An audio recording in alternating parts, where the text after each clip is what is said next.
नमस्कार मंडळी. आज आपण बनवतो झटपट होणारा असा यम्मी पास्ता. तर या पास्ताला फुसिली पास्ताही म्हणतात. तर आता आपण काय करायचं आहे, साधारण आपण इथे 3 भाग गरम पाणी करायला ठेवलेलं आहे आणि त्यामध्ये आता आपण 1 भाग इथे फुसिली पास्ता घालून घेणार आहोत. आता हा पास्ता जो आहे ना, हा मस्त स्वादिष्ट लागतो. 8 मिनटं आपल्याला या पास्त्याला थोडं ढवळून असं मंद आचेवर छान आपल्याला त्याला उकळवून घ्यायचं आहे. आता इथे तुम्ही पाहू शकता साधारण 5 मिनटं झालेली आहेत आणि आता 8 मिनिटानंतर आपल्याला याच्यामध्ये मीठ घालून घ्यायचं आहे. आता या स्टेजला थोडंसं मीठ घातल्यानंतर आपल्याला ढवळून घ्यायचं आहे. आता आपला पास्ता व्यवस्थित शिजलेला आहे. तुम्ही पाहू शकता तो छान फुलला आहे.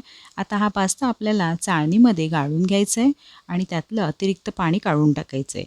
आता या स्टेजला तुम्ही पाहू शकता आपला पास्ता फार गरम आहे, म्हणून त्याला थंड करण्यासाठी आपण साधं पाणी यामध्ये घालून घेतलेलं आहे. पास्ता थोडासा थंड करून घ्यायचा आहे.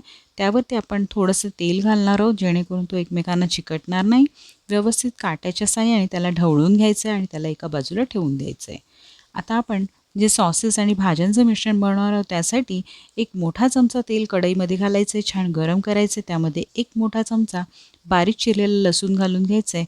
आपल्याला लसूणला छान मोठ्या गॅसवरती छान टॉस करून घ्यायचं आहे. आपला लसूण मस्त असा खरपूस झाला की त्यामध्ये आपण चौकोनी आकारामध्ये चिरलेला कांदा घालून घेणार आहोत. कांदा आपल्याला व्यवस्थित मोठ्या आचेवरती ढवळून घ्यायचा आहे. आता यामध्ये आपण घालून घेणार आहोत एक छोटी बारीक चिरलेली हिरवी मिरची. ही मिरची ऑप्शनल आहे, तुम्हाला हवं असेल तर तुम्ही घालू शकता. आता आपण साधारण 1-1 चमचाभर इथे भाज्या घालून घेतलेल्या आहेत. सर्वप्रथम मी चौकोनी आकारामध्ये गाजर, त्यानंतर शिमला मिरची आणि त्यानंतर आपण फरसबी घालून घेतलेले आहे. इथे तुम्हाला ज्या भाज्या आवडत असतील त्या तुम्ही वापरू शकतात. तुम्ही इथे कॉर्न किंवा मशरूमही घालू शकता. तुमच्या आवडीप्रमाणे तुम्ही कमी जास्त भाज्या करू शकतात. छान आपल्याला इथे 3 मिनटं मोठ्या गॅसवरती व्यवस्थित भाजून घ्यायचे आहेत. छान आपल्या भाज्या व्यवस्थित टॉस झाल्या की यामध्ये एक मोठा चमचा मी मेयोनीज घालून घेतलेला आहे. आता याच्यासोबत आपण एक छोटा चमचा घालून घेणार आहोत टॉमॅटो केचप. हा hot and chilli tomato ketchup आहे आणि याच्यासोबत मी घालून घेतलेला आहे एक छोटा चमचा रेड चिली सॉस. आता इथे तुम्हाला हवं असेल तर तुम्ही ग्रीन चिली सॉसही वापरू शकतात.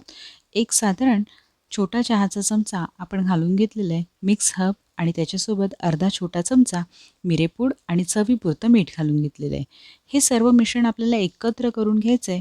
सर्व आपले सॉसेस जे आहेत ते साधारण अर्धा ते 1 मिनिट आपल्याला शिजवून घ्यायचे आहेत. आता यामध्ये आपण साधारण अर्धा ग्लास पाणी घालायचं आहे आणि व्यवस्थित ढवळून घ्यायचं आहे. आता ज्या वेळेला या मिश्रणाला थोडीशी उकळी येईल त्यावेळेला आपल्याला यामध्ये पास्ता घालून घ्यायचा आहे. आता हे सर्व मिश्रण एकत्र झालेलं आहे. छान उकळी आलेली आहे. आता यामध्ये आपला पास्ता घालून घ्यायचा आहे. पास्ता आपला मस्त मोकळा तयार झालेला आहे. तुम्ही आता याला व्यवस्थित ढवळून घ्या. छान ढवळून घेतल्यानंतर आता यामध्ये मी तुम्हाला छोटासा ट्विस्ट सांगणार आहे. तो म्हणजे आपल्या पास्त्याला एकत्र करून झाल्यानंतर यामध्ये आपण घालून घेणार आहोत आपली जी चीजची स्लाईस असते ना, ती एकच स्लाईस आपल्याला तुकडे करून यामध्ये घालून घ्यायचे. या स्लायसेसमुळे या पास्त्याला एक वेगळीच चव येणार आहे.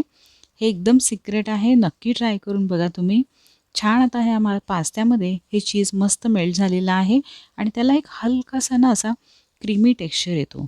पण जास्त सॉगी वाटत नाही. आता आपला पास्ता तयार झालेला आहे. एका छान डिशमध्ये सर्व्ह करून गरमागरम खायला द्या. ही रेसिपी नक्की ट्राय करा. चॅनलला सबस्क्राईब करायला विसरू नका. कॉमेंट्स नक्की कळवा. धन्यवाद.